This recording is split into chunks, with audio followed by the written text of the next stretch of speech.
disgusted in you.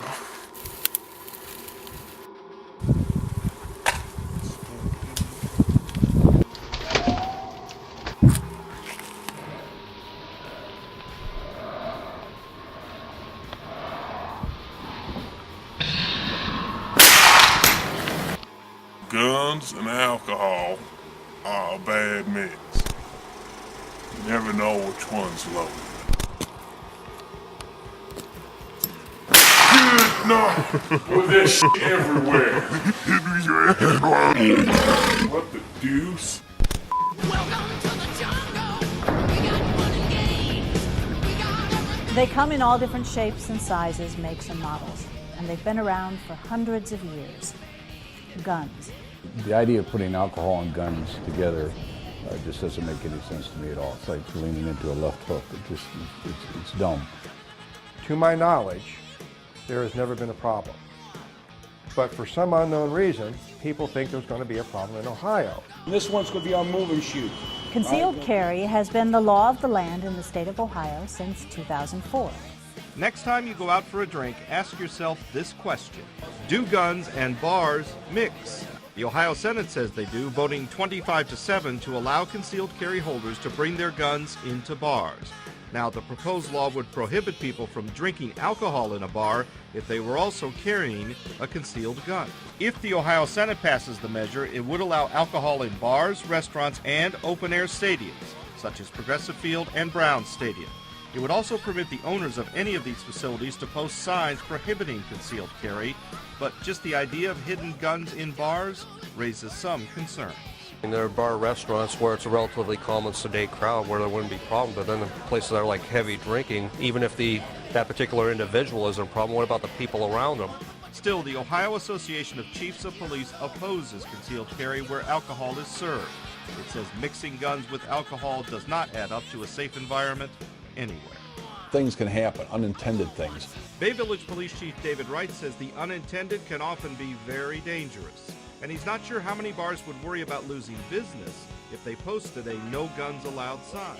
Puts a very heavy burden on the bartender or the owner of the establishment. What if somebody shows up and they're intoxicated? How's an owner supposed to know who's carrying a gun and who's not? Hey, gun holders in Ohio about to have the right to be locked and loaded. Ohio Governor John Kasich, fresh off his golf tournament, set to sign a bill that would let people with concealed carry permits bring their guns into bars and restaurants serving alcohol. But some, believe it or not, say this is a dangerous idea. Here to debate it, John Velico. He's the Director of Federal Affairs for Gun Owners of America. And Paul Helmke. He's the president of the Brady Campaign to Prevent Gun Violence. Paul, you're against this. Why? I think putting more loaded guns in more places and mixing that with liquor, like in football stadiums and baseball stadiums, and then forcing private business owners to have to accept this, or at least have to take affirmative action to stop it, I think that's ridiculous. It's more guns don't make us safer. Loaded guns don't make us safer. I was a mayor for 12 years. I've seen police make mistakes. When you let people that really haven't had the training and don't have the responsibility necessarily to do this, I think it puts us all at risk. The rest of us ought to know when these sort of things are happening. Hey, part of the problem here is that a lot of states don't really do a very good job in issuing concealed carry permits. In the last 4 years, concealed carry permit holders have murdered at least 309 people in this country, including 11 police officers, 18 mass shootings. And what we're talking about here is not just Applebee's. We're talking about go to the Browns game, go to the Bengals game. And maybe folks don't get upset when they're playing the Steelers. Maybe they don't get upset with the referees. But when you combine alcohol in this setting with people with loaded guns, I think you're asking for a problem. This is the first state to do it in the stadiums, and I think it's a mistake. And talk to those families that have been killed by concealed carry permit holders. Police say the man told him that he had his gun in an interior pocket of his coat, and when he went to put it on, it just went off. Bang. Circumstances that he was explaining, I don't know how the gun would fire without a finger on the trigger accidentally. But no matter how it happened, hitting the man's 23-year-old girlfriend.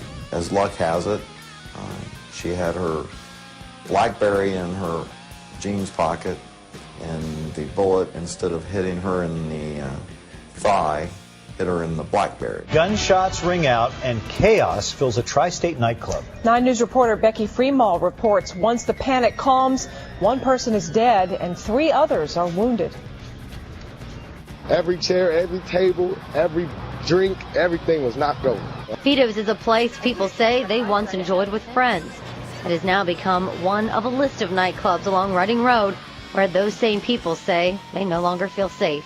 But I can't understand why they keep doing this to each other. I don't understand.